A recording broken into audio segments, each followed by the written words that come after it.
Welcome back to For Geeks by Geeks, the place where geeks come to geek out. As always, I am Bozer and never in focus. Happy Geek Out Sesh, everybody. How's your Monday going?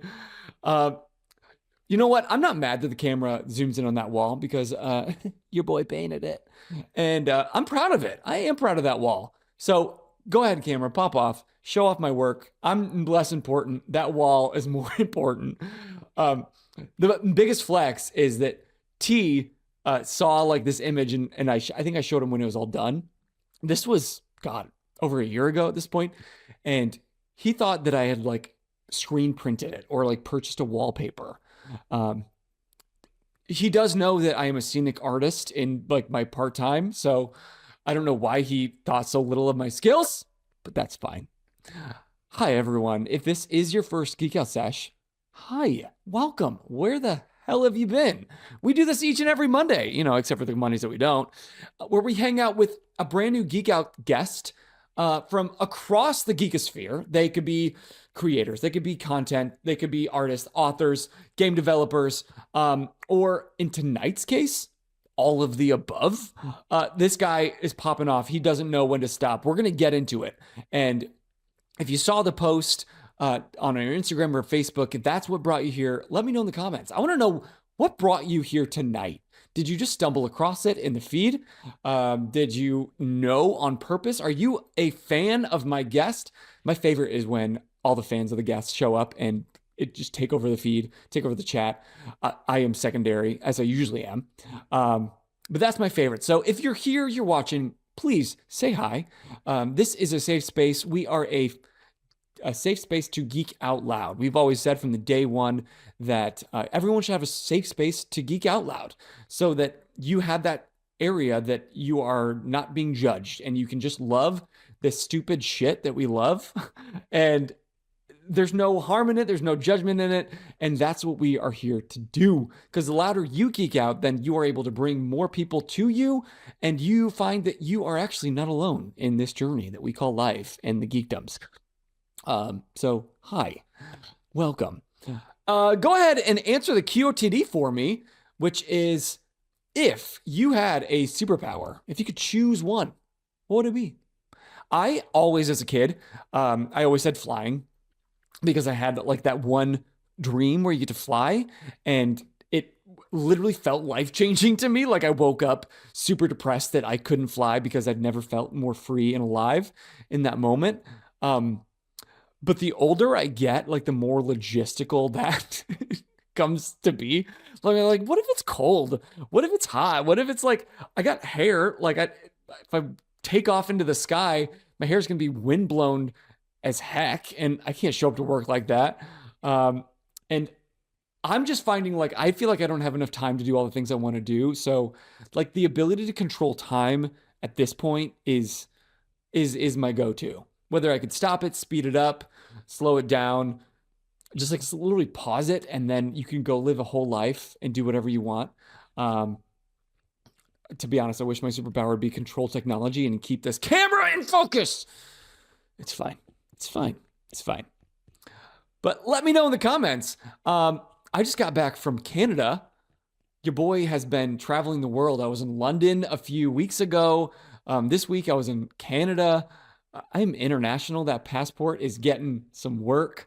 But this was not for fun. This was for work. It was a lot of fun because I got to chaperone some theater kids and go see some like award-winning brilliant theater in Canada. So if that's work, I hate my life. It was amazing. Loved it. Saw some really great stuff. Saw a children's version of The Hobbit. That was the geekiest show that we saw. There was many of us that were great fans of Lord of the Rings and The Hobbit. And we were ready to like just weep at the show like I did My Neighbor Totoro a couple weeks ago. This was a children's theater version. So while the production quality and the performance was like next level and brilliant, the storytelling in and of itself and like the script was more geared towards a younger audience. So on that level, I wasn't quite swept away as much as I wanted to be, but it was brilliant. It was great. And they did it with a cast of like 8 people. Can you imagine the entire Hobbit book or film series, whatever you're a fan of, with 8 people? Brilliant.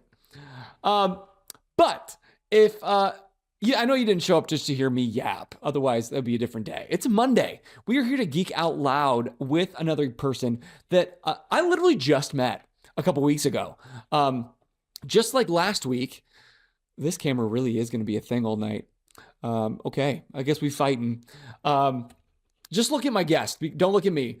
But just like last week, my guest, JJ Weinberg, that I met at Hall of Heroes, who had a booth, so did tonight's guest. I was walking by and I saw this massive banner and these movies on the table and comics and this game and this like children's series thing going on. I'm like, how is all of this in one like 4x4 booth? What is happening here? Who is this? So I stopped and said, what's going on? And he gave me an ounce of what's going on, that elevator pitch. And I'm like, buddy, hi, I'm Bozer. I have a podcast. Please, please, please come on and hang out with me and talk about this because this is not enough for me. I need to know far, far more.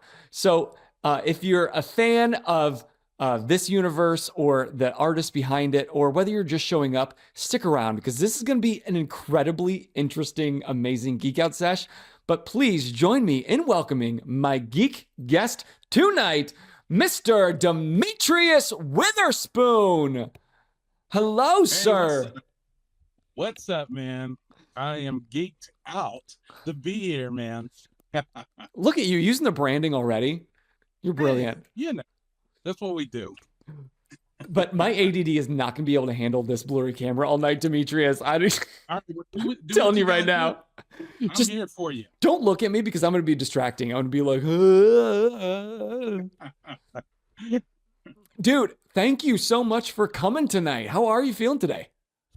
Hey, man, on top of the world, Anytime I'm able to hang out with other geeks and we talk about life and what, geekdom does for us, but also the world, there's nothing else like it.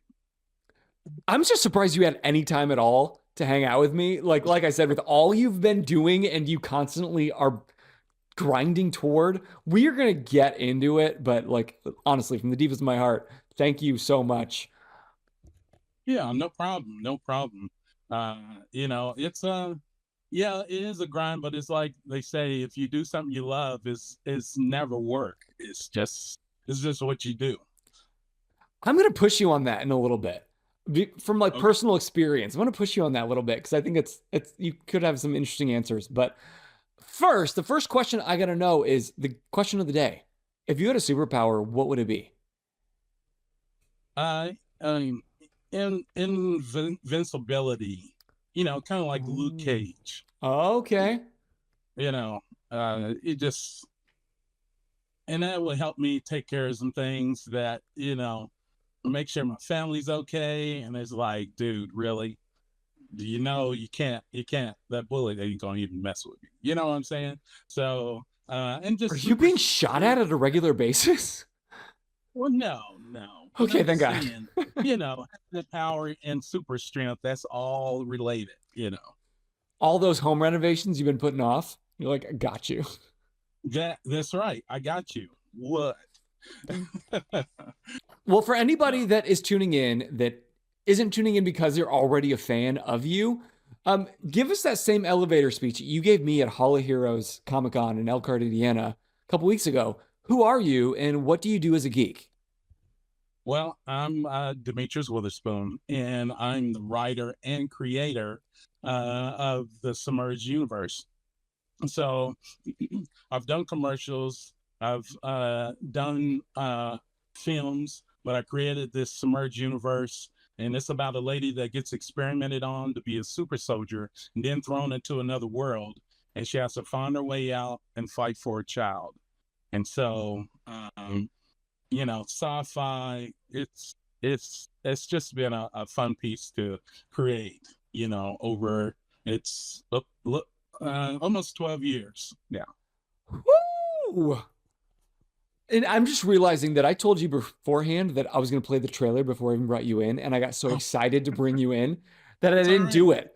So just for context, you guys, you need to see this because like this just kind of brings into context what this man has been building for the last 12 years. And then we're going to continue to pick it apart. We'll start at the beginning, we'll go through it, but check out the trailer for Submerge Blue Star.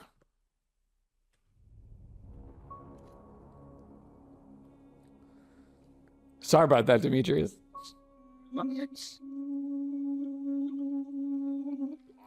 I realize unless you're watching the stream, you can't see it. Bring me the human female submerged specimen, the one that they call Irene, and her offspring. She has breached What did you shoot all this on? of a just world. West side.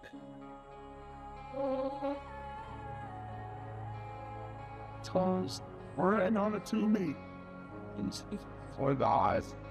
You have so many films.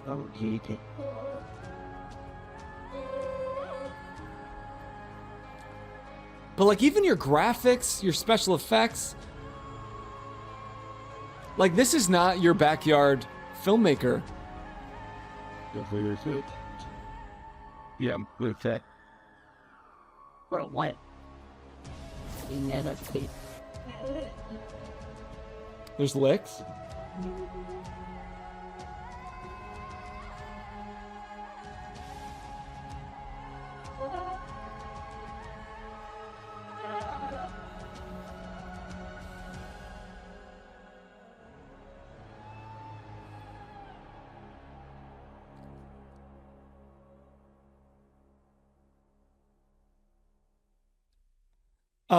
Yeah, that's the quality that we're dealing with today, kids. So every video that I've ever made feels real dumb right about now, but that's not the energy we're bringing. I just want you to know where I'm coming from. Dude, what the heck? Hey man, you know, it's truly surrounding yourself with people that know more than you, you know. That's why you're here. Hey, you know, at one time we had like 5 visual effects guys, and that was kind of like my George Lucas moment, because one took the robot, and every fight scene, everything he did, they made sure his arms were glowing or his eyes. That's all they focused on. And then I had somebody else doing different things. So yeah, it's been a fun piece. That's awesome. And I really wanted to show that trailer because like we have all kinds of people on this show, whether you are like the very best at what you do or you're just starting out. We welcome everybody. And I just wanted to show that so that everybody kind of understood the level that we were talking about. If they hadn't been a fan or if they hadn't explored your Instagram, which if they haven't, check out the command in the chat. Go to submergeuniverse.com. Is that what it is? What is it? I just dropped it. dventertainmentpictures.com. Yeah. That's it. Yeah. And if you're live here in the chat, we'll be dropping that all night long. If you're watching this back on YouTube or listening on podcast, that link is below in the description. Please, please, please go check it out. But before we get to there, because like you said off screen, that was like your 4th or 5th film that you had created. Yeah. Take me back to your beginning, dude. Like, how did little baby Demetrius get started in like falling in love with this world of superheroes and filmmaking? Long ago in a galaxy far. No, okay. So, you know, I started out doing music and things like that. I mean, originally artists, like drawing Batman, doing artwork when I was younger. Then I got into music. And that was probably in my late 20s when I really started getting into heavy. So I wanted to shoot a music video, and so I borrowed some money from my brother. I got me and my 14-year-old daughter, we watched YouTube, learning how to use the camera and different things, and editing has a rhythm to it, just like music, because I was producing music and editing, you know, producing music. So that kind of fed over into editing my films. And so when I got to do the 3 music videos that we shot, and people liked it. I was like, oh, this is what I want to do. Now I always like sci-fi and all that. You know, George Lucas, all, you know, Stargate, Farscape. Yeah, Stargate. Yeah, yeah. So I just always wanted to do sci-fi, and so took some of the people that I work with on the videos, and I was like, hey, I have this idea of this lady getting pregnant. She's pregnant and running down this alleyway like with men in black, kind of like people running after her, and that just kind of started. I mean, I wrote a script when I was in high school on different things, so I just started writing a script. My wife typed it up for me after I wrote it, and we went out and did it. I found models, people that were into modeling on Facebook. I didn't know there was a whole film, you know, culture that was here in Indianapolis. And like, what year is this, just for context? We are looking at 2012. Yeah. Woo! Yeah, Okay. It's been a minute. Yeah. You know, Yeah. 14 years ago? Yeah, something like that. Yeah. So that's, you know, about that time was when I shot my music videos. And I would say 2013, right in there is when I started doing the film. And you know, I was about to go George Lucas on it, you know, I wanted a big old long you know, the things you don't know when you start making films. Yeah. You know, I didn't nobody to tell me. All I had was behind the scenes stuff on DVDs, you know, we'll watch. Like, that's enough. I could do that. Yeah, I can do that. Didn't know that sci-fi is one of the hardest genres to do with visual effects and stuff. I was like, psh. I watch YouTube. The little boy tells me how to make somebody disappear. I do it. All right. Because the kids have them figured out before we do. Kids, you know, they know how to do stuff. So, yeah, I just started there, and my first film, there was probably about 10 of us. My daughter holding the boom mic, you know, everybody's in it. By the time I did my third one, we had like close to 30 people on set. People we were filming outdoors in the park and stuff. People would come up and like, what y'all doing? I was like, we're making a film. You want to be part of it? Yeah. Well, come back here next week. We need a big crowd of people. Okay. I mean, it's husband and wives and everybody coming to do that. And so yeah, the third film is, yeah, we had close to 30 people.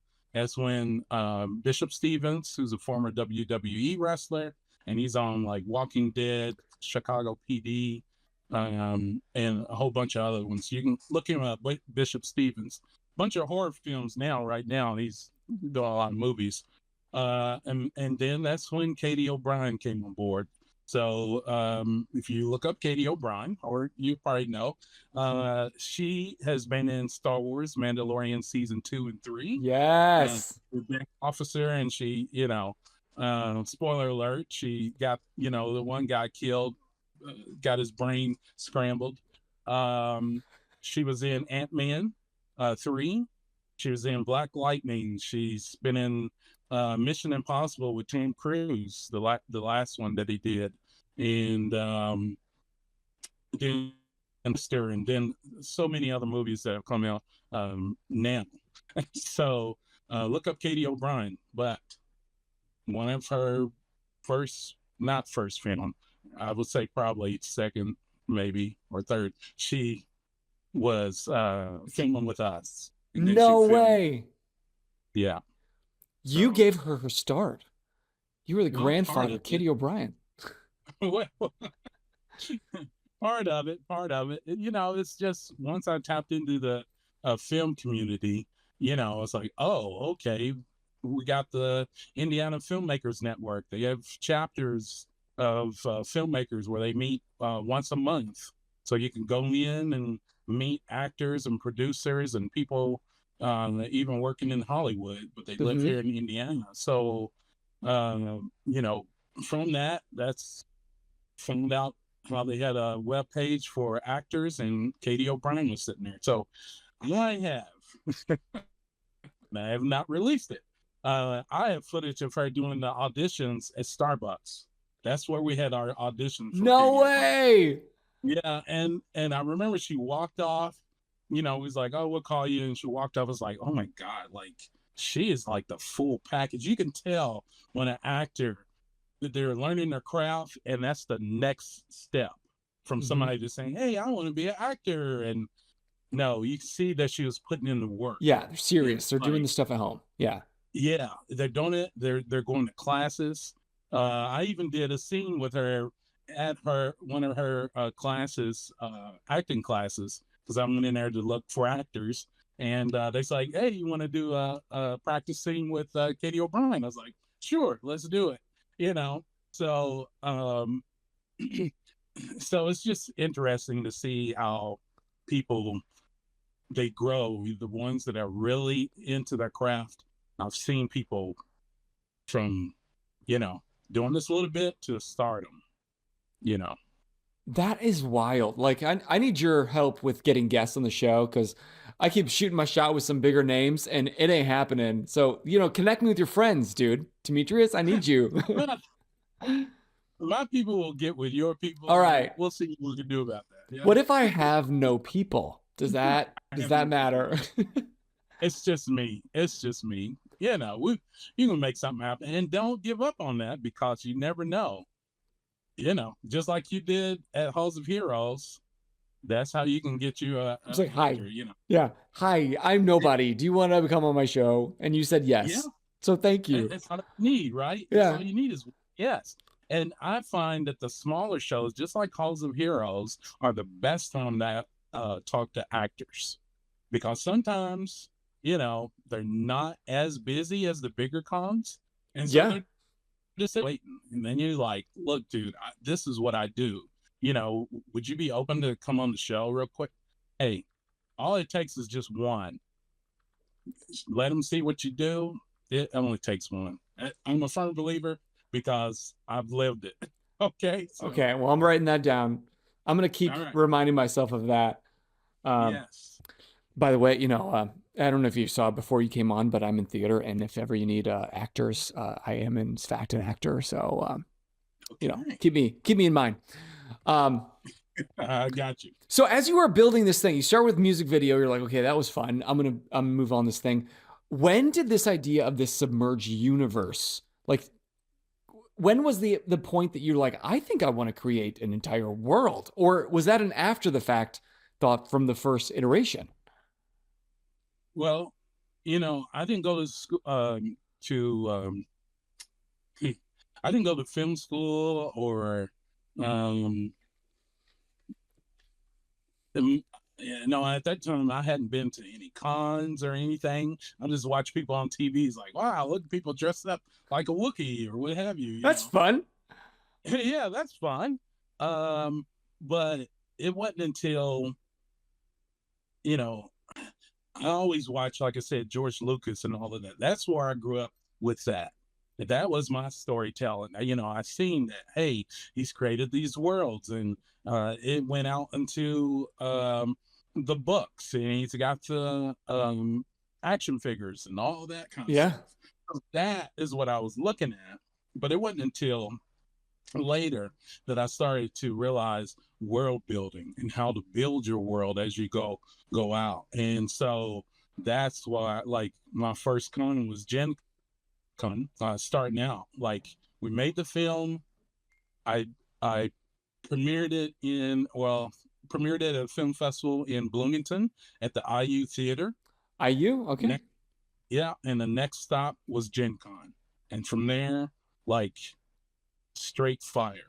I mean, like, in the sense of, oh, this is how you market your world.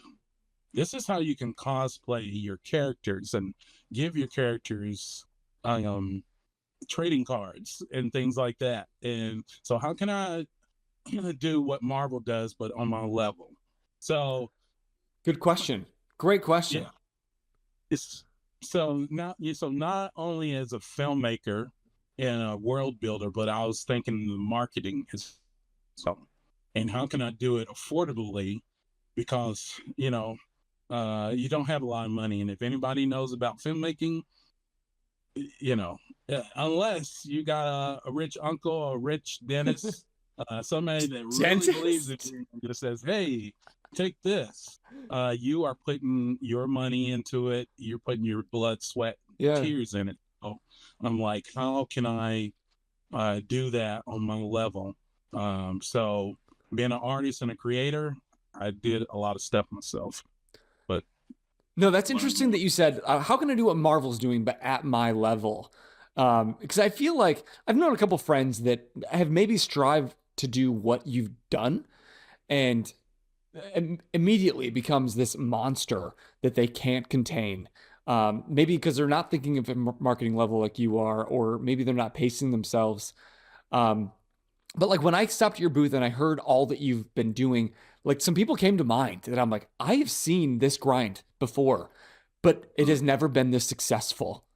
So like part of my questioning tonight is really trying to figure out what it is about you specifically that has found a way to kind of put your finger on the pulse of how to make this happen. Because you're doing it, dude. well, thanks, man. Thanks. I do world building, but I don't get so bogged down in it that I don't create. It's like, okay, I learned enough, I wrote enough, I'm gonna create and keep moving, and I'll build it as I go. Because you're not gonna have. I mean, you can sit back and get everything drawn out. You Yeah. can do it total, but look how he wasn't a. I don't know. I've watched some documentaries. By the time I seen him, he was older. But I'm like, time is different. So from then, so you can get bogged down with all the world building that you don't create. You have to be able to get it out and still create and still, build your world. And so I knew I had to do that and learn as much as I could, but just keep moving and building onto that world. And, that's just been my process as I go along. With the Submerge universe, the original story, was that something that like you always had in the back of your mind, like as a kid, or it was something that you kind of created at that moment when the opportunity presented itself? Well, no, it's something I created because, like I said, I have the story of the lady running down the alleyway pregnant, but dealing with men in black kind of like characters. But underneath that, there was a lady that would panhandle here in Indianapolis on one of the main streets, and I would try to help out when I could, but I was like, man, what it took for her to be in that situation, and what if she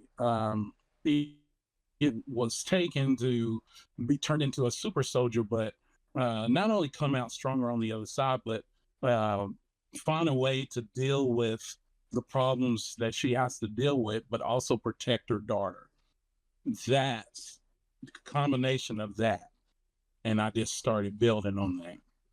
No, I love that emotional ammo. Like I said earlier, I'm an actor. Have a degree in musical theater. Like that was the thing that I grew up doing. I still do. And so a lot of times I draw from that, and I've taught a lot of students over the years, and I always encourage them to like create some more emotional ammo into their story so that everything matters more. And I love that you didn't stop at like, oh, she's a super soldier, but now, oh man, now she's got to protect a daughter, so she's going to use her newfound skills to do that. That's good story right there. Well, thanks, man. Yeah. It's um it's been a process, and you learn as you go. There's some things, and I've learned from like other creators, Spielberg and George Lucas. Yeah, they kind of have things written out, but there's still other things that they learn as they go. And it's like, okay, well, we're going to do this and do that. So I've watched a lot of their documentaries and even other filmmakers. There's nothing just set in stone. of your journey, your world building. So I kind of build it as I go, and there's some things that sometimes helps me go into a path I've never thought about going into. So a pivotal point in Submerge was, okay, she's trying to figure her way out in the third movie. Well, I was doing some visual effects, but then I had like a top-notch visual effects artist who's been with me since 2015 to now. That's what you see, those ships and all that. He's been with me since then. That, knowing that I had the power to do what I really wanted to do now and collaborate with him, that opened the doors of, oh, okay, I knew it was some, I'm sorry, spoiler alert, I knew it was some aliens and stuff, the Craig Empire involved, but now we can go to those places and see them and do that. And sometimes it didn't have the money to fully show a full makeup, so I was like, okay, so let's at least get some masks done and have soldiers, black cures everything, black and some, bikers armor, Right. wearing that cures everything for sci-fi. Just using what I had available to make things happen. Even having everybody dressed in black. And I went into my mother. She did seamstry, and so she had this big old ream of vermilion red material, and I was like, okay, I can use that to accent the characters. Let's see if I can do this without. So like that. Oh, I said, everybody wear black, and then we're gonna do this. So black. Bad guys, red, and everybody else, makes it simple. So, yeah. And anybody that came up, we just did a different thing with the red. So, yeah. Now, you mentioned that like you in your world building, you do it enough to kind of get yourself started and then allow for growth. Quick answer. Have you played D&D? Have you been a DM before? No, I haven't actually. Because that's the exact process that like a lot of DMs, including myself, use. Will world build, leave room for a lot of growth. But in our process, from a D&D standpoint, is the players at the table kind of make decisions and expand the story, and then that's where the world builds. But I'm curious, from a filmmaker, from a director, writer, producer standpoint, what is that catalyst that expands the story beyond what you've already built? There's a lot of things. You write well, nothing's perfect. That's the first thing you're going to learn. Correct. Filmmaker. You write a script. When the actors breathe life in it, it changes. It's like, oh, that doesn't work. You thought it worked on paper. Yeah. But when they said it, it's like, oh, that doesn't work. Change. All right. Okay. We get them into makeup and everything. It's like, well, that doesn't work. So let's do this. You might have to make a little note here on the script and do this. Then you get to the location, it can change again. Well, here in the script, it says they gotta, go over the brick wall, but we need to make it mud. This grass. That's all we got. So you can't be so rigid in your script and what you're building. Sometimes leave room for accidents that happen, that, hey, you know what, this actually works better. And what can change the story as well is something happens with one of your actors. I've had that where this actor, we done shot all these scenes starting out with, and something happens and I cannot film with that actor anymore. Okay. So it's like, and we got all these people waiting. That's the thing. It's a collaborative effort. You got dates, you got people that, hey, they might be helping you out they might be not getting paid, but they're helping you out because they have time now, but they might have a gig with the Colts that they have to get to. So Colts, so they're playing football, so right. That's got to happen. Are you working with Colts players? Well, I mean, that's a whole nother story. Jeez, you are connected, my guy. That's a whole other story. But so you have to learn how to pivot. Don't just, oh my God, I can't do this production. I had to literally, we went in as soon as we found out that person's not going to be able to be with us. We went in and rewrote scenes and gave actors more lines, and that actually worked out. It's like, oh, okay, so we can actually do this. Give the figure, who's like one of our fan favorites, give him more lines and have him explain some more things before we move on. So you have to be able to learn how to pivot as you're creating your worlds, and and know when, hey, you know what, I can't change this at all because I know 3-4 movies later this happens. That's the other thing too. You said 3-4 movies later. For anybody that's not familiar, how many movies have you created, Demetrius? Okay, so in this series there's 5 live action films, and so these are short films, but they run like 20 to 30 minutes long. Okay, so that's still a ton of production time, people.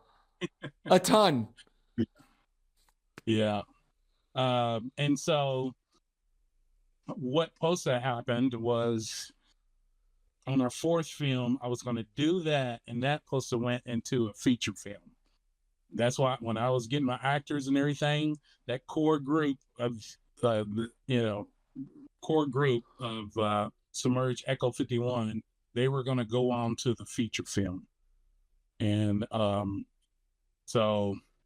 but between COVID and I had one of my lead actresses, she passed away, and some other things, so that kind of changed things. Yeah. So it's like, okay, how do I go forward? That's why I felt that when like Black Panther, and I'm not gonna get real deep into that, if they should have had Chicago, Black Panther come back or not, and have somebody else be Black Panther, but that person has been breathing. When you write, you're hearing that person's voice. You're writing in that person's voice because I spent time with that person. Yeah. Years. So so it has its challenges. So it's like, how do you move forward? So that's where we started getting into other things, the comics, the games, and things like that. Just the movies weren't enough. Why not some comics? Why not games? And it's interesting that like on this channel, we've had comic creators, we've had game developers. And like now that I see what a tremendous undertaking one of those things is on its own. And you do all 3: games, comics, movies, podcast, merch. Guys, go to the website, check it out. This guy doesn't stop. Where do you pull all this from, dude? Well, it's a collaborative effort. Filmmaking is collaborative. As an actor, when you're doing theater, it's the whole troupe. It's everybody, and so that feeds into other things. So, I have my films. This is transmedia, having other ways for people to get into your story world. Some people, I don't watch film. I don't even have, but I read books. I read novels. I read comics. And so, and then even the card game. So it's a collaboration. So it, like I said, it's baby steps, but things happen. When you're moving, things happen. So, all right, here it is. 3rd film. I go to a small Comic-Con. There's an author there, John F. Allen. He sees my film, comes to me. I want to write in your world. I want to write a novel in your universe. It's like, okay. So he wanted to write about the film that I was showing. I was like, but we're about to go here. If you could do a novelization about Submerge Echo 51 and we expand the universe through that, and so off my script, he wrote the novelization Submerge Echo 51, which is on Amazon Prime and sale. So that was my first time collabing with somebody that I had to articulate what my story was about and what I was thinking, even though I had my script, and then leave him room to bring his vision to it as well. That So had to that's be the truth. hard.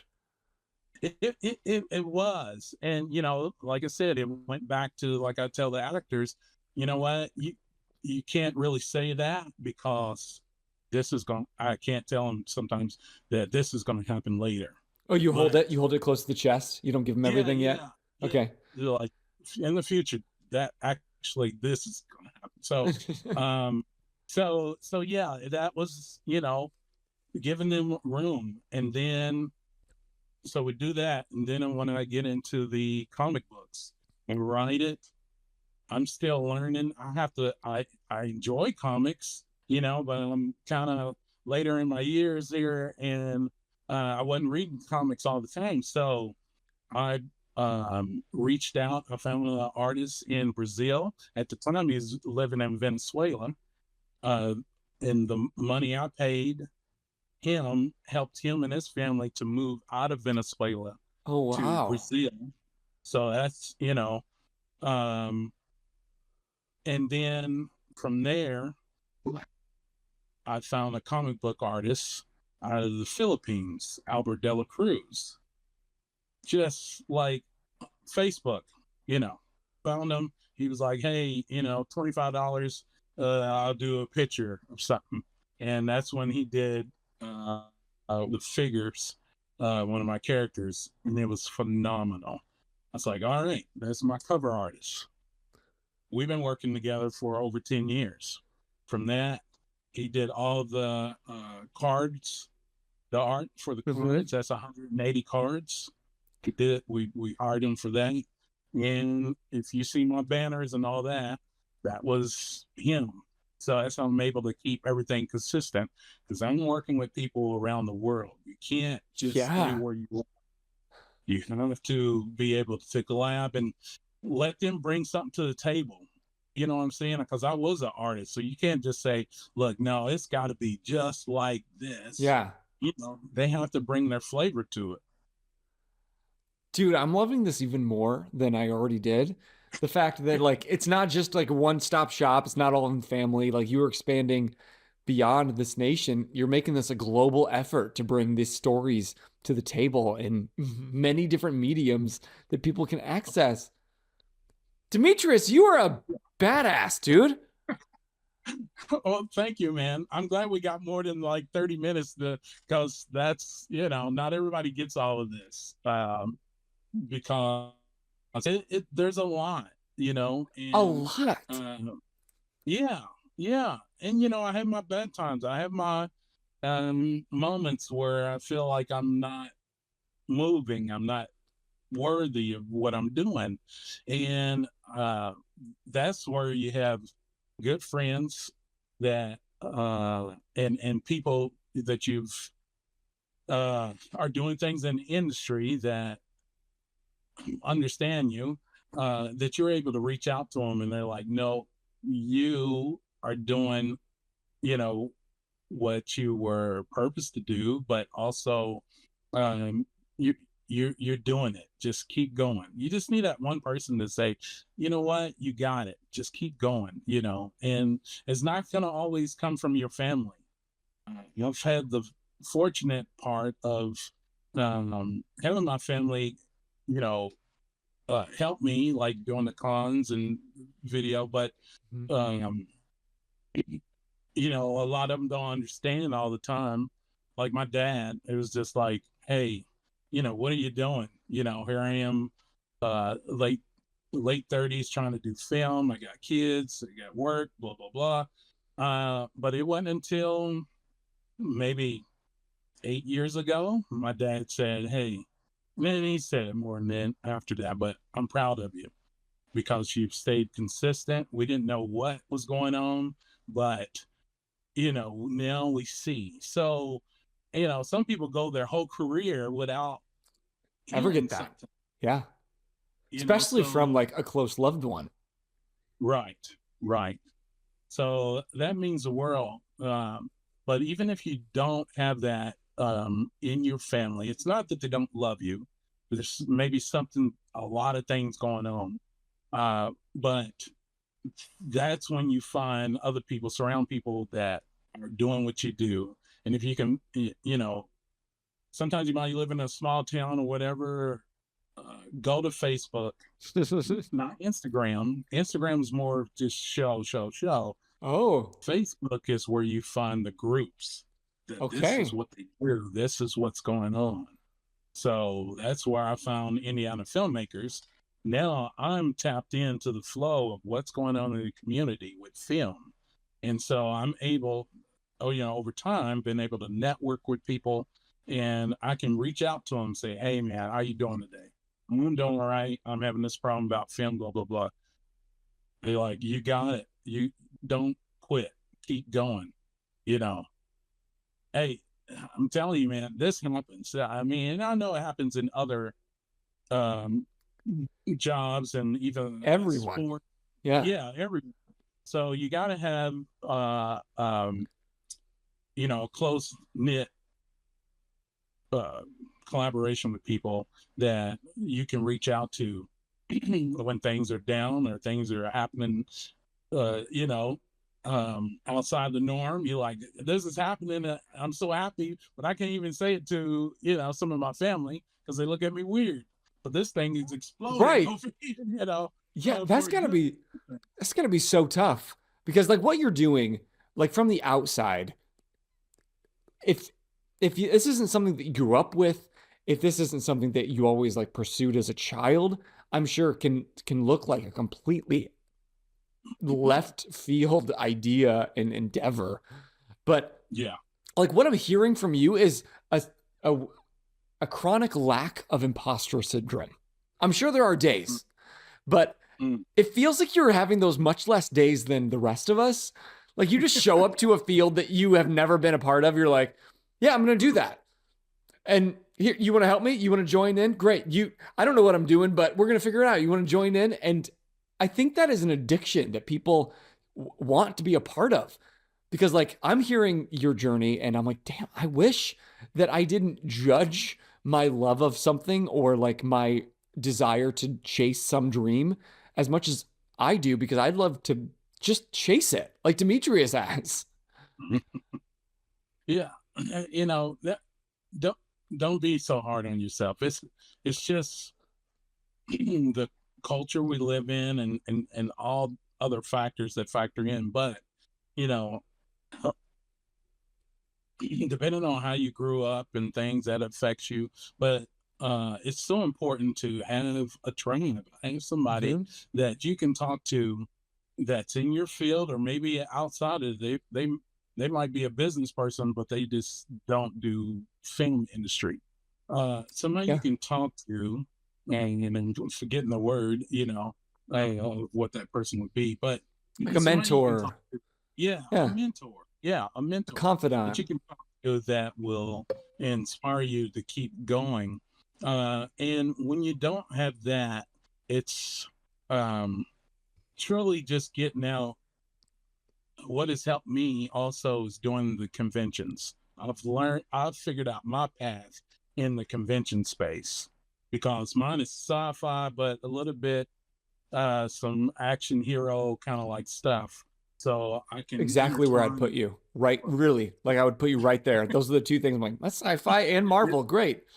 It, Mhm. you know, uh, so that has helped me to instead of sitting back, okay, I made a film.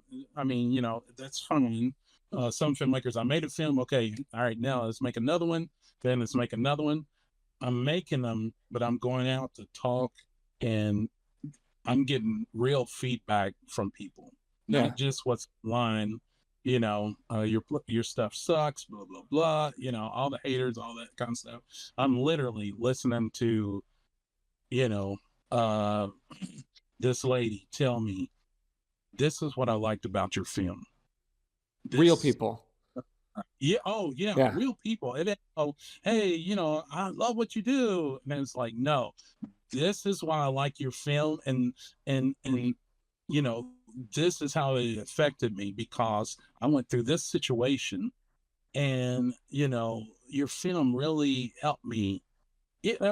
To get those kind of things. That's why I got messages in my inbox that I just keep, because you never know uh, how what you do. It could be making games, it could be film, music, whatever. How it's going to Yes. touch, Yes. and that's what I've learned. I've had people, I wrote it this way, but this person is like, this applies to me because this is something I went through in my life, and to see that person going through that, it really touched me. So I'm like, okay, it's like, thank you, and it might not even be what you thought or was writing. So that's entertainment, that's art, right? Right. No, I love all this for you, Demetrius. And if you're just jumping in, y'all, where have you been? We're hanging out with Demetrius Witherspoon, writer, director, producer, founder of Submerge Universe. It's films, it's comics, it's games. This man don't stop. And I'll drop the command one more time. Hit that website in the chat. And if you're just jumping in YouTube midway video, I don't know, hit the link below. Check out what he's doing. But I gotta ask, because like you have such an expansive universe, and like you're very marketing brained. You're always thinking about like the correct path and how to drum up that support. Um, Hmm. I'm not asking to like see your books or like know that kind of private information, but like when we first start anything, there's usually not a high demand of it, which like stops people from continuing. So like when Yeah. you first started this Submerged, like the first film, was there a lot of demand that people loved it, they flocked to it and wanted more, or did you just have them enough faith in it that you continued to build that universe? Uh, I had enough faith in it, Okay. and listening to anybody to be successful. By the time you sing Green Day, the band Green Day, they had did all this stuff before Right. that line went around the world. Yeah. Okay, so when you really put that in context and really think about that, that kind of helps you. It's like, okay, I don't have an Oscar, I don't have millions of dollars to make this film yet, but I'm enjoying the journey. So you have to realize, you have to try to figure out, what does success mean to me, and what am I going to be satisfied with? So you have that passion that helps you as you go along. Is that what you asked me, or did that answer your question? Yeah. Sorry. Yeah. I think that answers the question. But because I've had a lot enough guests on here that we all come to a wall, like you put yourself out there, you're grinding, you're creating, and maybe the audience just isn't flocking to it like we all hope it does from day one. Right.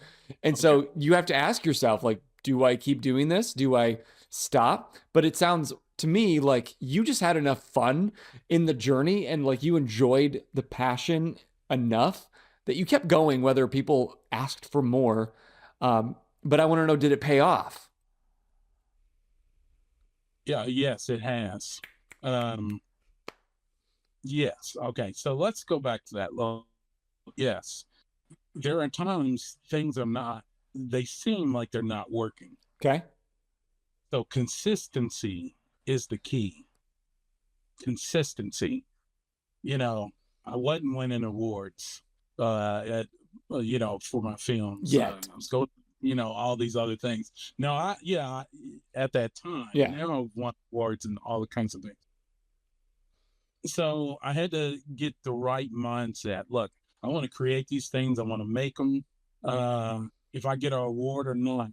And when you go to these film festivals, it's not just about awards. It's connecting and networking. I've met people that now to this very day I have relationships with or been able to call because I met them at a film festival, you know, and now they're working on D&D documentaries and, you know, what was that? The toys that made us, what was that on Netflix? Yeah. The toys that made us. Yeah. That was it. Yeah. The guy that made that, oh, cool. He was at Gen Con my very first year. So I've been seeing him forever and seeing, you know, where that film first it started with his little documentary. Then, you know, the Netflix and all that stuff start happening. So you have to be consistent and keep moving and enjoy the journey because everything else is going to come. So when did I know everything was kind of working? Well, I had a little bit here, a little bit there. Wasn't until Gen Con, that was probably 2015, 2016. Had people come to see the short film. It's like, here goes my short film. We're going to show that today, blah, blah, blah. My guy in the back says, you know, in episode 3, when such and such happened, it's like, wait, whoa, somebody's been watching and keeping up. That's when I was like, oh, things are working. And that's literally all you need, right? You just need one person. That's all you need. That's the fire. I remember that day. And so it's like, okay, this thing's working. Let me keep going. And so, you know, I just didn't make the film. I was looking at ways to do marketing to not only help the film, but it helped the actors as well. I was able to, some of the actors, you know, cost effectively, I was able to get action figures. And you got them action figures of themselves? Yeah. And custom pops. And, oh my God. Yeah. In their shoes, I'd be like, yep, I made it. I will work for this man for the rest of my life. He got me an action figure. Trading cards, you know, I was doing. Oh my God. Cards. If people was there at Gen Con, I'm going to say it was 2016. And if they bought my pack of trading cards, I think we wouldn't even buy them. I was just throwing them out to people. Yeah. They would have original, very first trading card of Katie O'Brien. Before she made it big. No, I take that back. She already made it big because she made it with you. But before she was on Mandalorian. Yeah. So let me do this real quick. I'm going to show you your one action figure. Yes. Sorry about the noise. No noise. You're fine. All right. So we got, this is the figure. He's one of our, see that okay? Yeah. Oops. And, did I lose you? Okay. No, we're good. Yeah. This is one of the action figures. And, you know, then we got the pops and everything. So how'd you get those made? Facebook, man. There's people that do custom work. Facebook needs to hire you as an ambassador at this point. Hey, you know, I do marketing consulting too. So I know there's stuff out there. There's whole groups that, you know, you can get custom work done. Now, is it expensive? Yeah, it can be. But, you know, some of them work with you if you're doing a whole lot of them. Yeah. They'll cut the price down so you can do a lot of them. So, yeah, you know, and now I'm getting into plushies, you know, for our new animated kids thing. So that's a great segue, Demetrius. Great job. Speaking of, let's go. Y'all, this man, cinematic universe, not enough. Need comics. That's not enough. I need something poppable they can play at the table. He made a card game. I need something for my actors. We got action figures. But I need something that kids can love. I need a plushie, but they got to have some connection to that plushie. So I'm going to do a children's series. This is a really cool topic, you guys. tell us about, and you're wearing some merch right now. I love the visual. Tell us about Finney. All right. So I do a lot of cons and stuff, and my stuff is like PG-13 kind of, marvelous kind of like thing. But I wanted something more for the kids, in my universe. And so I was like, okay, I love Nemo and Shark Tales and all that. And so right at that time, because I've done a lot of stuff.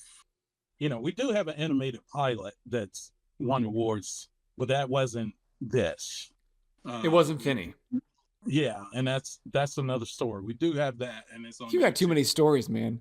We ain't got time for all your great stories. Yeah, we gotta meet up. We're both Hoosiers. Let's just pause this. I'll meet you halfway in like Lafayette. We'll be fine. Yeah, we can do that. Great. Can do that. So I wanted something. When AI started, that was for a filmmaker and a creator.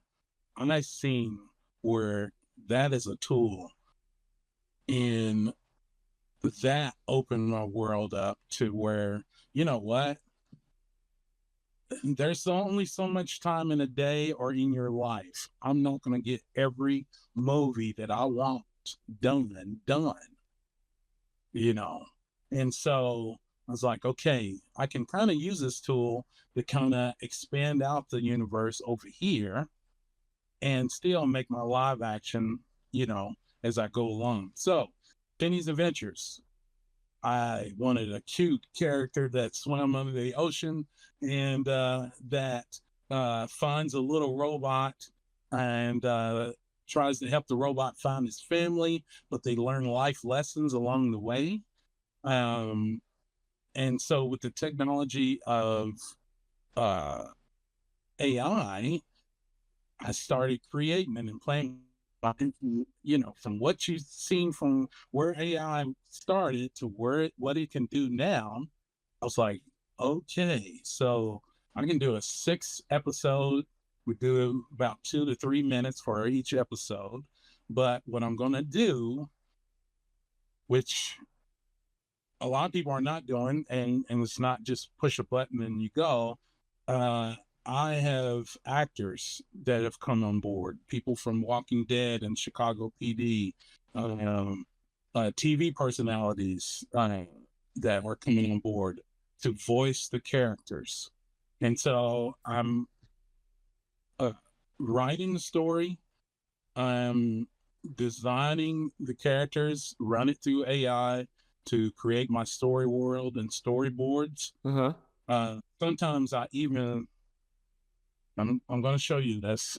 This is proprietary. You're about to show us some IP, baby. Get your screenshots ready, kids. No, I'm just kidding. Yeah, get your screenshots ready, because once you see this, then you're going to be like, oh, you can do that? Oh, man. Did I tear it out? I'll find it. You tore it out. You're like, this is too important. Yeah. It should never see the light of day. Well, you're out. Yeah. When you're trying to show something to everybody on live, that's when things don't come up. Of course. But anyway, here we go. Things never work for me on this channel. Are you kidding me? It's like, you were just here. I know you're here. We crashed 2 minutes into meeting up tonight. Yeah. So I can, I originally draw. I draw. Okay. And so I sketch out my character, who I want. I do research of how I want that character, because this is an alien world. And if you ever watched any kind of Finney-like, Nemo or Shark Tale, anything like that underwater, they've done all the animals. Even SquarePants. SpongeBob. What's his name? Yeah, SpongeBob SquarePants. They done did everything. So it's like, okay, what can I do differently?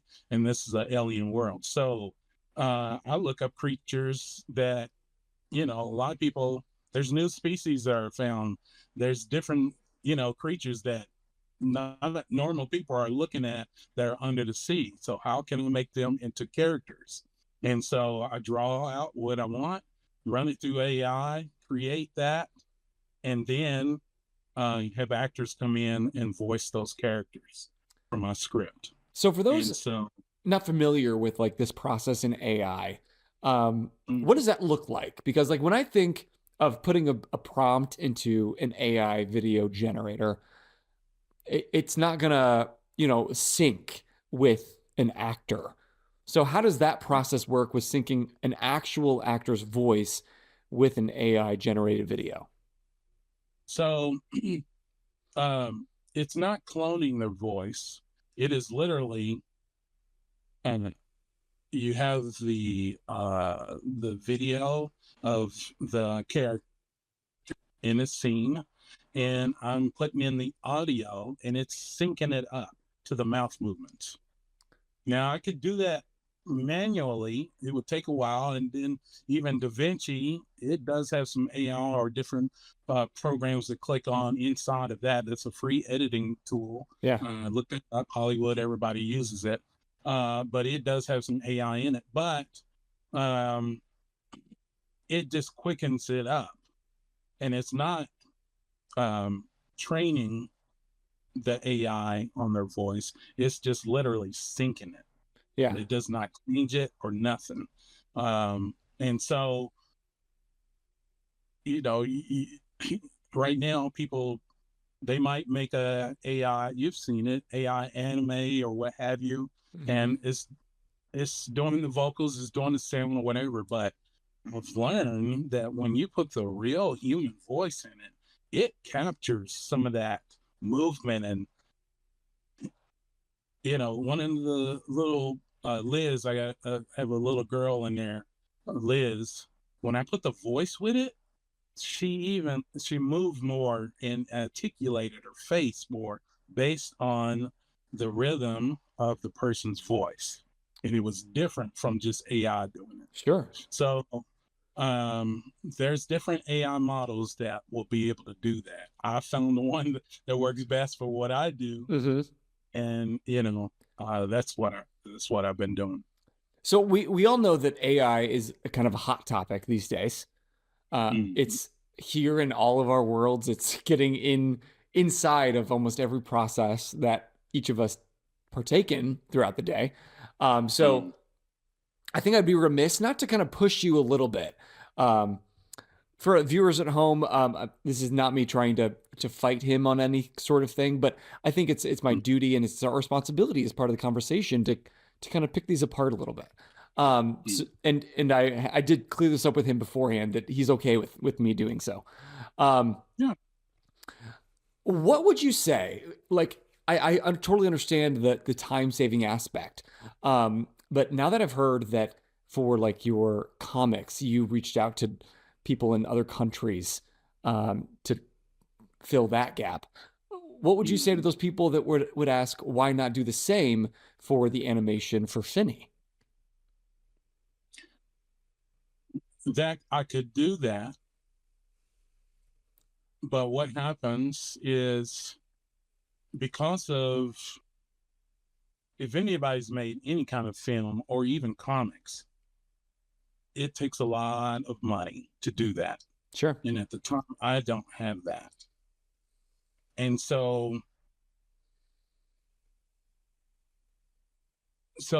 that is part of the reason. The other reason is I want to make something in AI. You want to use AI. I want to use AI. Okay. I want to use that tool, because when I look back, I'm going to say I did a kid series in AI, and that's part of my world. That's part of my repertoire of what I did.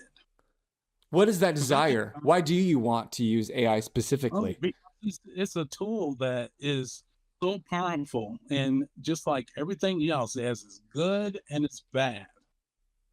So I have to realize, well, how do I want to use that tool, and how is it going to help me?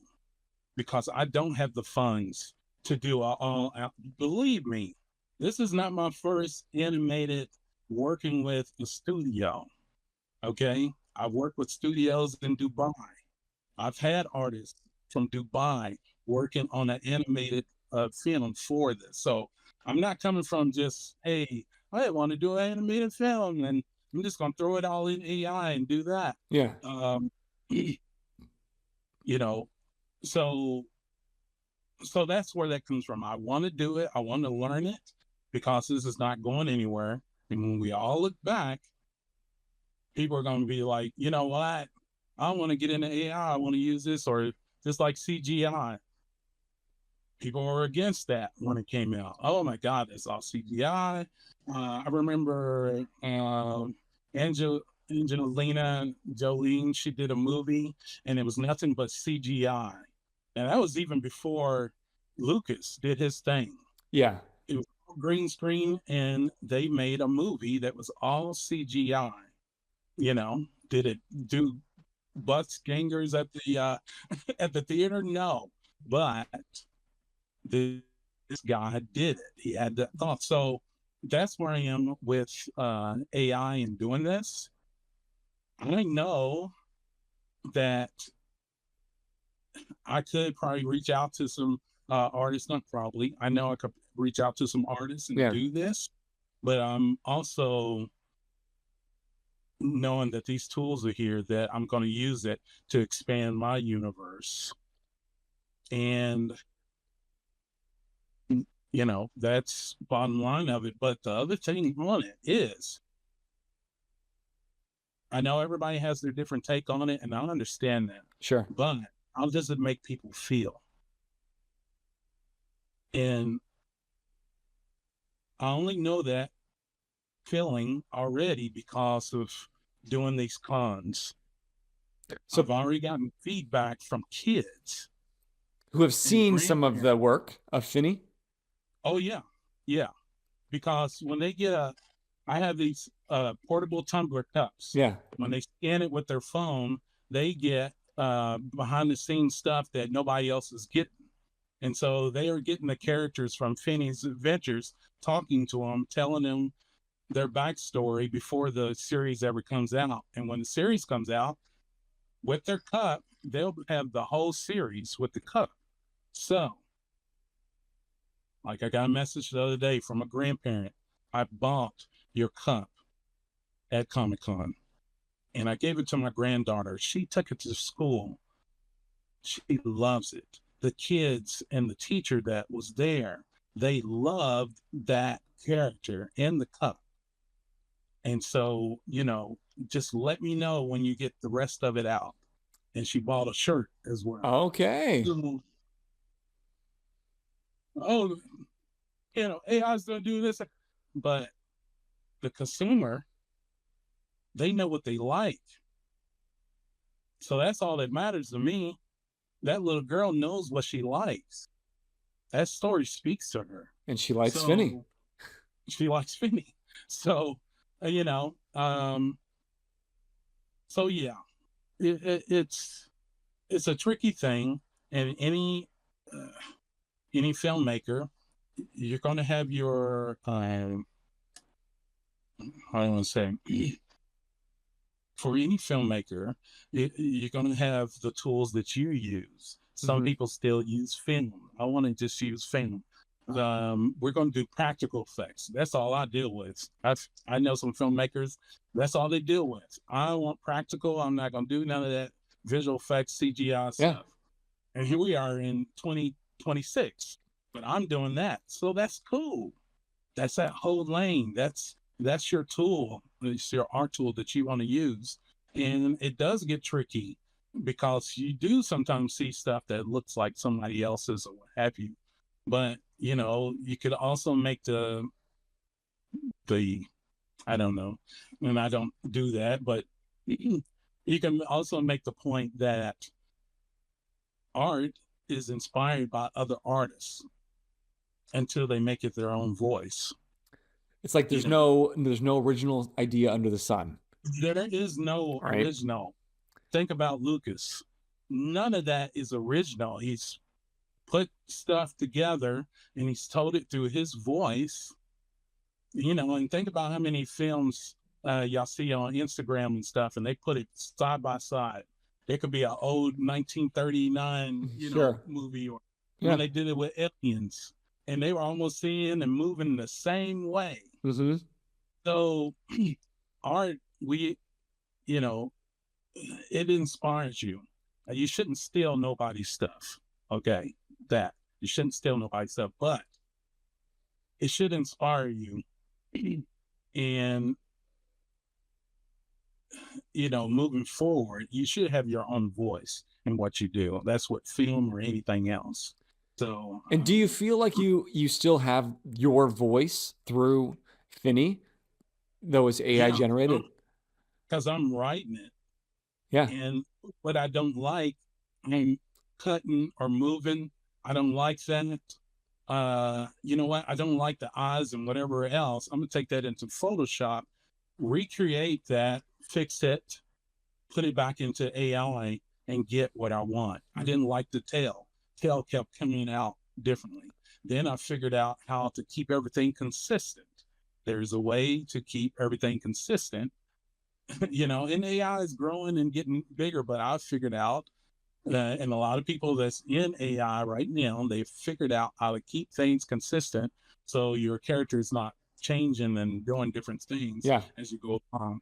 So it's not oh, well, you're just clicking a button. No, you still gotta have filmmaking skills, and storytelling, and know how to edit.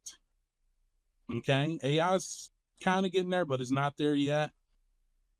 You still gotta edit and get the right story together. So there's a lot of other things that factor in with AI. It's not just push a button. You got to know how to prompt, still tell a story, camera angles, all of that. Well, I do believe, like you said, AI is here. It ain't going anywhere. It's the worst it's ever going to be.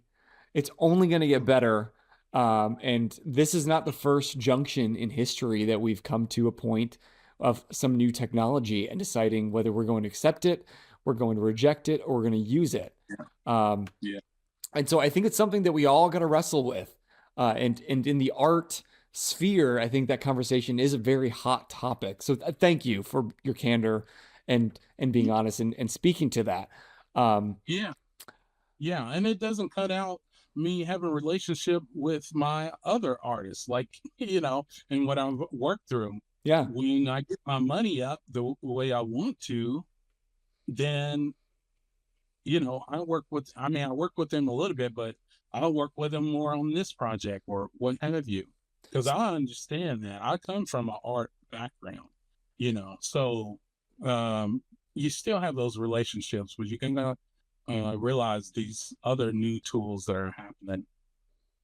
It's this thing, but I'm too old to try to fight with people. I want to make my thing, and when I'm dead and gone, then people can still. We can argue about it. Play my stuff. Yeah. No, good for you. Yeah. Thank you for that. So I think that's going to be a really cool conversation moving forward. We're going to continue to talk about it day and day. It feels like every guest now there's some aspect that we just have to kind of weave in the AI factor. For sure. Which part of our culture now. It is. And it's very interesting. And so I do appreciate that it becomes a tool that makes things that would have otherwise been inaccessible to maybe those without the funding more accessible. On that front, I think I do appreciate it because there's things that like you and I probably wouldn't be able to do on like the CGI level without a tool that made that accessible.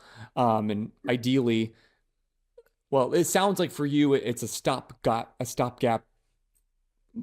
like a Band-Aid for now. If once all those funds come in and you can have all the studios and you are at George Lucas and Marvel level, you won't need it so much. But at that point, it'll probably be woven in so much to all the production quality, like even Adobe Premiere, Photoshop, like more and more. It's like, hey, AI's been written into these things that I don't even know that we can say entire projects are made without AI. Dude, there's movies now that are being made that AI has been used. It's been used for a long time. Yeah. So, you know, it's just that scenario of what do you want to do to create? You know, what tool are you going to use? And I don't mind doing something that's all AI because I cannot get all my stories out in my lifetime. You only got so much time. Yeah, there's only so much time. So what if I just had a dedicated AI channel that tells stories that I haven't been able to get to just for my characters? A whole channel. That's all that is. Boom. And I'm still working on my live action and doing whatever. That is getting people into my story world in a different way because people are on their phones. It's vertical now, you know. They could be watching that. It's like, oh my God, I love that.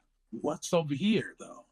He makes movies. Oh my God, let me go check that out. So it all works together, and I've seen it. I know that it works that way. Yeah. So we're going to Witherspoon world, baby. Yeah, right. Yeah, there's going to be a figure ride. There's going to be a Finney world. Right. But let me just say this disclaimer though. Like I said, you have your good and your bad, and I know of what bad things can happen, and I've seen it to the point where my mother, who's in her 70s, can't tell what's real and what's not on her Instagram. Mm-hmm. And I have to tell her, Mom, that is not real. But the bird has the colors, and then no, that's not real. So, it has those kind of things. Somebody could be faking. The deep fake is like, oh my God. Rampant. I was on TikTok the other day. The guy was like, all right, watch this. And this is a big black guy like me. And he put that deep fake on there. And he was a white, long-haired girl, blue eyes. And every time he moved and whatever, it mimicked what he did. You don't know who you're talking to. It's like that movie with Bruce Willis. Surrogate. You don't know who you're talking to. It could be a big, guy, but it's, but anyway, so yeah. We're gonna keep having this conversation, I'm sure, because it's worth talking about, and we're all gonna have to make some choices in the future, or the AI overlords are going to enslave us all. I don't know what's gonna happen. But speaking of the future, imagine 10 years from now. What do you hope the DV entertainment has created? And moreover, what do you hope people are taking away? What's the message that you hope people leave the theaters? We're manifesting this. Leave the theaters from your cinematic universe. Well, from my career and also from the films is most definitely it's hope. And to never give up, no matter how hard and what things are going on, to never give up. And that we need that today. I mean, Venezuela, earthquakes. Oh my God. Their place. So, films have always reflected the culture, and they speak to you in certain ways. How many times you've walked out of a film, you're like, oh my God, you either feel happy or sad, or that was thought-provoking, So that is part of our culture as humans, from books to film. They affect us. And so no story that somebody does is, so small that it can't inspire somebody or help somebody. And so that's, 10 years later, that's where I will see it being, that you look back, it's like, oh man, I love this film, or I didn't like this one, but I like that one, and I like what the story brought to me and how it made me feel and how it inspired me to do this or what have you. So That's the, you know, the biggest thing with the industry and doing what I do, creating, is the connection with other humans and what they get from it. Yeah, and it sounds like this whole thing happened because of your ability to connect with fellow humans, whether they were walking by your first set, Katie O'Brien, or Uh, it's like that person that was like, actually in episode 3, and realizing that somebody is connecting with your work. Um, yeah. I have no doubt that you're going to continue on. You're 12 years in. Imagine the next 10 years where you're going to be. Demetrius Witherspoon is going to be a name we're all going to know. And I'm going to have the honor to be at like a red carpet that I crashed. I was not invited. And I'm like, Demetrius, remember? Do you remember that time? And you'll be like, okay, buddy, sure. And We got up. keep moving on. Like, Sign my. let that guy through. You let him would through. too. You would too. Yeah, I would. It's like, come on, man. You have me on your podcast, you know? So, yeah, it's what we do, going forward. I was going to say something I can't remember, and maybe it'll come back to me. It was going to be deep too. Tell me, Yeah, it was. If someone's like, I love this guy, how and where can I support him? What's the best way to do that? Well, you can go to Submerge Universe on any one of the platforms, or DV Entertainment Pictures with an S. Facebook, all of that, even Twitch, Submerge Universe there. And also go to our streaming service. I have a streaming service with the films on it and the behind the scenes. So you can rent or buy the submergeuniverse.tv. So submergeuniverse.tv, you will find that you can get our films there and watch them. And also some of the films are on Amazon Prime, Tubi, and Apple TV. Dude, that's the dream. You're doing it. You're already on the streaming. You guys, do yourself a favor. Go on. I've been dropping the link all night long, dventertainmentpictures.com. Like I said, Submerge Universe. Check out on Amazon Prime, Tubi, the Apple TV. Find something, support. Because like all of us have that dream to create something, whether it is films or it's something smaller, but we just wish that somebody had supported it. And this is your moment to be that person for Demetrius that you want for you. So please do yourself the favor. You saw the trailer. It's next level. He's an indie creator, but he is using all the people willing to come join him. He's collaborative. And that's what I love about it most. Like at no point all that night that you're like, yeah, well, I'm pretty awesome. I did these things. You said, no, I asked a lot of people and they said yes. And that is teamwork. That's humanity. That's brilliant. Yeah, man. That's the only way. A lot of, even famous people, they got a team. It ain't them just doing that. They got a team. That's where a lot of that money's going to, Yeah. Any you give to me is going right into the production because, this is what I do. Even with Finney's Adventures, it takes money to use AI, not as much as doing a feature film, but it takes money to bring that to life. And I already have, yeah, that was, well, I was about to say something, release something, but I shouldn't say that. So, there's other opportunities for even this little series, 6-episode series, maybe to get on TV or do some other things. So things can happen. Don't listen to all the noise. There's so much noise. You just make a path and watch things happen. I'm telling you. Now, I just want to say this. Like I said, collaboration with people, and I want to say, going back to being consistent, because there are times where you just feel like you're not making it. I two different situations where I got to be in contact with somebody from Marvel and Disney. Still doing my conventions, doing the thing. Actually, John Semper from Spider-Man, who created the 90s animated series. He wrote all of that, produced that. That's why we have the Spider-Verse, 1990. Grew up with that. What that? He found me on Facebook, and actually, after a while, we talked, and he said, actually, I seen you in person. I was at a con. I seen you, but I didn't have a chance to talk to you. Tell me about Submerge Universe. To this day, John Semper has an Emmy and an award-winning animated series now with Al Roker. Look that up. It's the Weather Family or something like that. That's happening now. So to be able to have, mentors like that, to be able to talk to and, inspire you, kind of help you.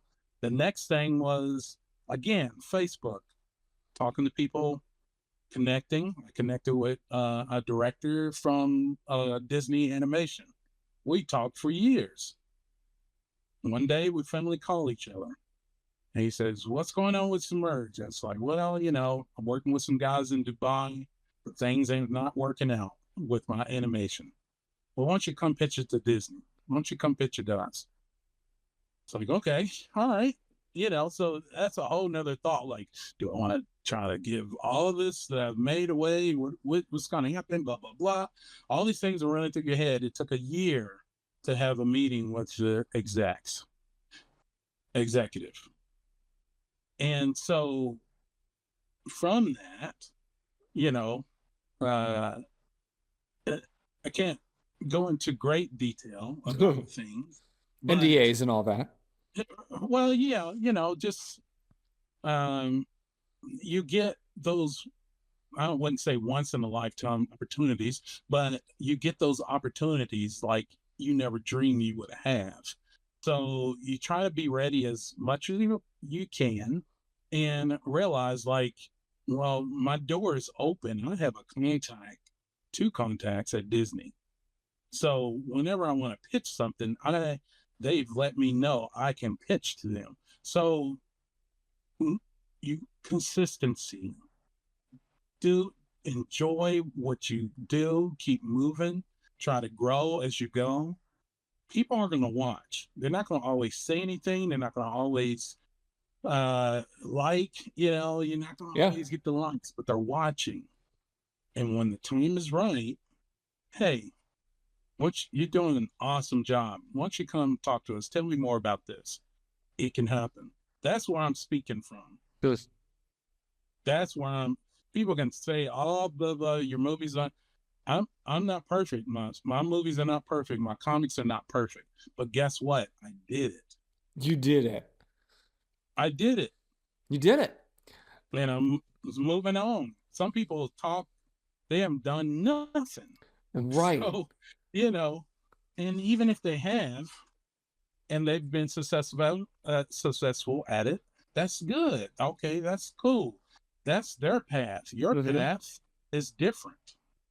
You can't, it's not entertainment and doing business is not a cookie cutter because there's so many variables. If I didn't show up at that con, John would have seen me? Right. If I didn't, you got to show up. You got to show up. You got to show up. Consistency is the key. And, you might have to pivot sometimes. If this one thing's not working in that universe, let me pivot a little bit. Let me do this and maybe come back to it. Yeah. You might think that you're speaking to somebody listening, but you're literally speaking to me right now. No, this is good. This is good for me to hear. Consistency, you got to show up. Because like I said, I've been doing this podcast 7 years and like, I love it. And it does give me life, but all these questions that I pose to you are the same questions that I pose to myself almost daily, just so you know. So I'm never, we're all wrestling with Like, as a creator, how do you deal with the burnout? Asking for a friend. Anyway, yeah, yeah. You know, it does, because we're human and there's life. The whole world's burning down around me, sometimes. Yes. And it's, how do I keep moving forward? Yeah.